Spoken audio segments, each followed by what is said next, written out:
Every country on earth at the moment is reforming public education. There are two reasons for it. The first of them is economic. People are trying to work out, how do we educate our children to take their place in the economies of the 21st century? How do we do that? Given that we can't anticipate what the economy will look like at the end of next week, as the recent turmoil is demonstrating. How do we do that? The second, though, is cultural. Every country on earth is trying to figure out, how do we educate our children so they have a sense of cultural identity and so that we can pass on the cultural genes of our communities while being part of the process of globalization. How do we square that circle? The problem is they're trying to meet the future by doing what they did in the past. And on the way, they're alienating millions of kids who don't see any purpose in going to school. When we went to school, we were kept there with a story, which is if you worked hard and did well and got a college degree, you would have a job. Our kids don't believe that. And they're right not to, by the way. You're better having a degree than not, but it's not a guarantee anymore. And particularly not if the route to it marginalizes most of the things that you think are important about yourself. And people say we have to raise standards as if this is a breakthrough. You know, like, really, yes, we should. Why would you lower them? You know, I mean, I haven't come across an argument that persuades me of lowering them. But raising them, of course we should raise them. The problem is that the current system of education was designed and conceived and structured for a different age. It was conceived in the intellectual culture of the Enlightenment and in the economic circumstances of the Industrial Revolution. Before the middle of the 19th century, there were no systems of public education. Not really. I mean, you could get educated by Jesuits, you know, if you had the money. But public education, paid for from taxation, compulsory to everybody and free at the point of delivery, that was a revolutionary idea. And many people objected to it. They said it's not possible for many street kids, working class children, to benefit from public education. They're incapable of learning to read and write, and why are we spending time on this? So there's also built into it a whole series of assumptions about social structure and capacity. It was driven by an economic imperative of the time, but running right through it was an intellectual model of the mind, which was essentially the Enlightenment view of intelligence. That real intelligence consists in the capacity for a certain type of deductive reasoning and a knowledge of the classics originally, what we come to think of as academic ability. And this is deep in the gene pool of public education, that there are really two types of people, academic and non-academic, smart people and non-smart people. And the consequence of that is that many brilliant people think they're not, because they've been judged against this particular view of the mind. So we have twin pillars, economic and intellectual. And my view is that this model has caused chaos in many people's lives. It's been great for some. There have been people who have benefited wonderfully from it. But most people have not. Instead, they suffer this. This is the modern epidemic, and it's as misplaced and it's as fictitious. This is the plague of ADHD. Now, this is a map of the incidence of ADHD in America, or prescriptions for ADHD. Don't mistake me here. I don't mean to say there is no such thing as attention deficit disorder. I'm not qualified to say if there is such a thing. I know that a great majority of psychologists and paediatricians think there is such a thing. But it's still a matter of debate. What I do know for a fact is it's not an epidemic. These kids are being medicated as routinely as we had our tonsils taken out. And on the same whimsical basis, and for the same reason, medical fashion. Our children are living in the most intensely stimulating period in the history of the earth. They're being besieged with information and calls for their attention from every platform, computers, from iPhones, from advertising hoardings, from hundreds of television channels. And we're penalizing them now for getting distracted. From what? You know, boring stuff at school, for the most part. It seems to me it's not a coincidence totally that the incidence of ADHD has risen in parallel with the growth of standardized testing. Now, these kids are being given Ritalin and Adderall and all manner of things, often quite dangerous drugs, to get them focused and calm them down. But according to this, attention deficit disorder increases as you travel east across the country. People start losing interest in Oklahoma.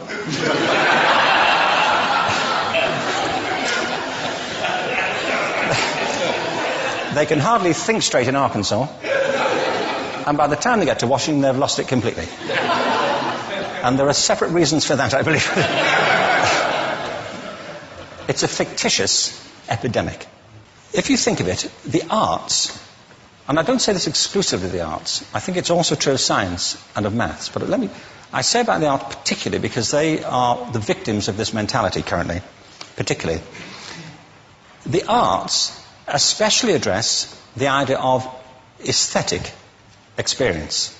An aesthetic experience is one in which your senses are operating at their peak, when you're present in the current moment, when you're resonating with the excitement of this thing that you're experiencing, when you are fully alive. An anesthetic is when you shut your senses off and deaden yourself to what's happening. And a lot of these drugs are that. We're getting our children through education by anesthetizing them. And I think we should be doing the exact opposite. We shouldn't be putting them asleep. We should be waking them up to what they have inside of themselves. But the model we have is this. I believe we have a system of education that is modeled on the interests of industrialism and in the image of it. I'll give you a couple of examples.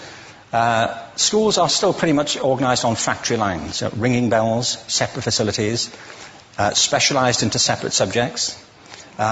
We still educate children by batches. We put them through the system by age group. Why do we do that?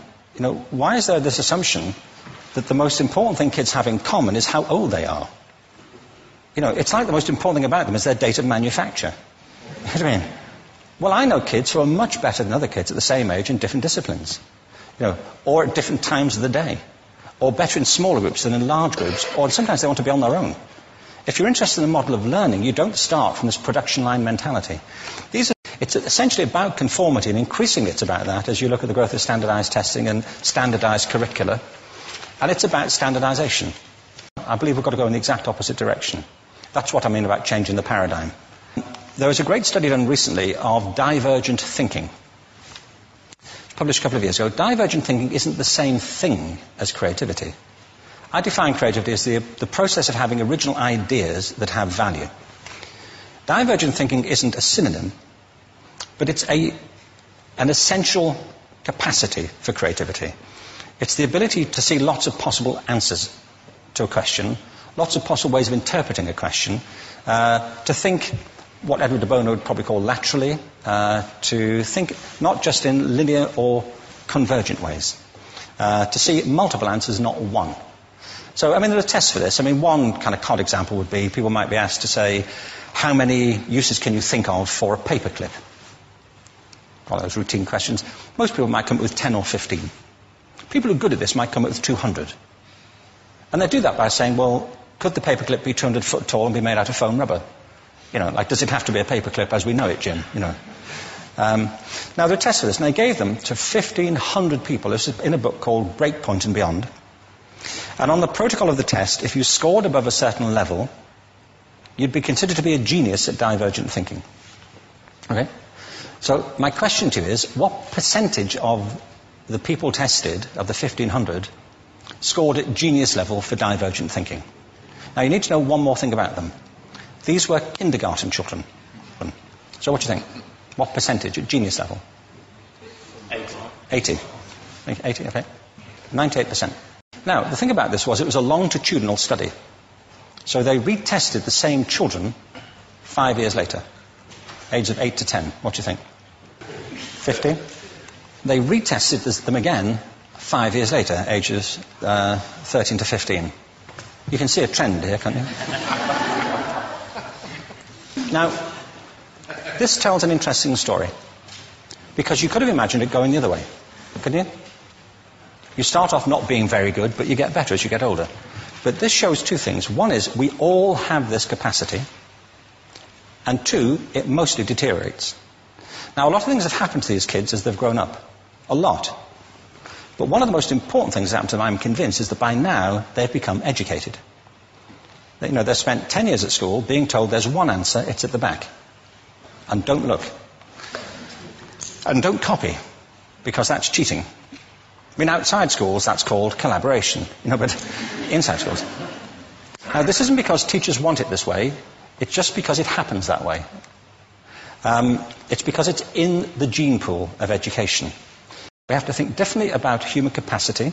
We have to get over this old conception of academic, non-academic, abstract, theoretical, vocational, and see it for what it is, a myth. Secondly, we have to recognise that most great learning happens in groups, that collaboration is the stuff of growth. If we atomise people and separate them and judge them separately, we form a kind of disjunction between them and their natural learning environment. And thirdly, it's crucially about the culture of our institutions, the habits of the institution and the habitats that they occupy.